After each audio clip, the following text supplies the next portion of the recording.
Hello, good morning students. Today we are going to see the topic the evolution of cloud computing from the unit of introduction of cloud computing. So when you look at the graph, it shows actually two axes. On the x-axis it shows the technology evolution in cloud computing over a period of like from 1950s to 2020s latest. So every decade there was an improvement is found, and in y-axis you know that the year, the milestones created in the cloud computing evolution. So the graph, it says the cloud computing era started in the distributed computing platform, then finally it moves to mainframe computing, then cluster computing, grid computing, virtualization, then later web 2.0 and other service orientation, and finally with the utility computing and the cloud computing started after 2007. And right now we are in the trend of green computing, edge computing, fog computing, etc. So let us see one by one the first distributed computing. Actually in this network the different systems are connected when they want to target when they are targeting to send a particular message from different independent autonomous systems which are physically located in various places, right? So these systems are connected through the common network. So that's why it is a distributed computing network. Example, if you take Ethernet or LAN technology or a telecommunication network or like parallel processing. So these are all examples of distributed system. Usually the distributed system, it has three features. One is resource sharing. Resource is shared very efficiently but not effectively, and it is open to all, which means the software here it is designed and which can be shared for multiple purposes by the multiple people. And the third one is fault detection. If any error is or any failure in the system is found, detected, it can be corrected easily. The second one is mainframe computing. It was developed in the year of 1951 with all powerful features. But still it is existent, but it has to be dealt with some large amount of data purposes.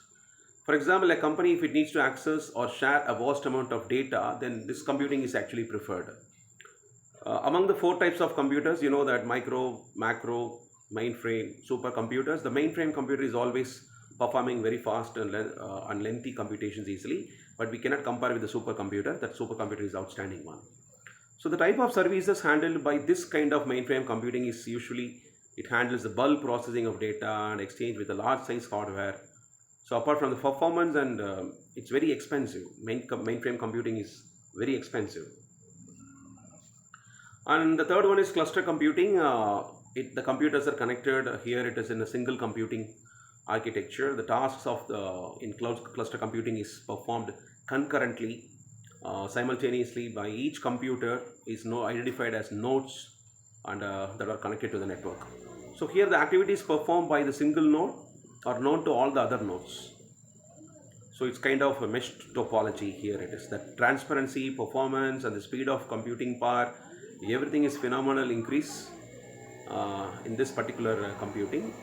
So the cost also gets eliminated in cluster computing because the resizing feature like removing of nodes or adding of nodes are that was introduced in the particular period of cluster computing.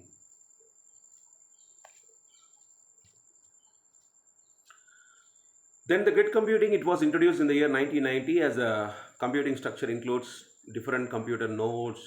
In this case, the different nodes are placed in different geographical places, but they are connected to the same network using the internet. So there are so many computing methods been seen so far, but this is the only homogeneous connection of nodes which are equated in the same place.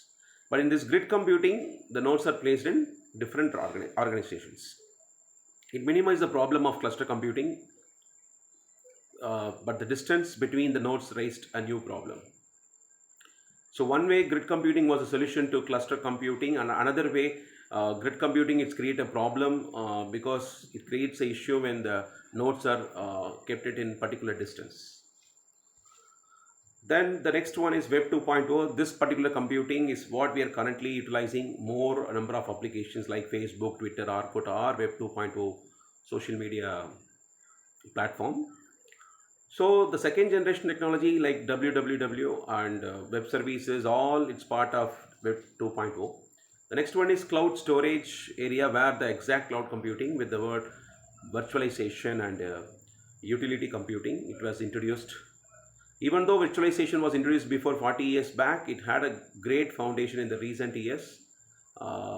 It got established with various other technologies like VMware, virtual machine. So many things has been achieved by the virtualization concept in software and hardware.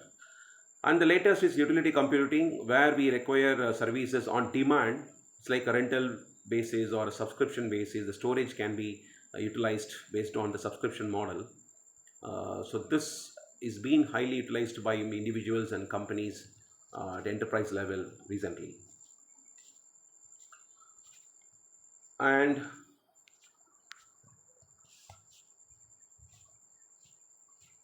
so the last conclusion is the cloud computing has got a phenomenal growth from 1950s to recent almost the 70 plus years of journey.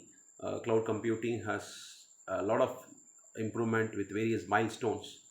So the companies are completely relying this cloud platform, and the cloud services are highly a potential one. It's happening in every day-to-day life for the specific needs of customers and organizations. Before, this technology was not accepted and used or looking at features, but now investment on this particular storage is highly a critical and crucial part to buy the cloud storage. Still, it has been a concern. Right, let us see in the next class. Thank you.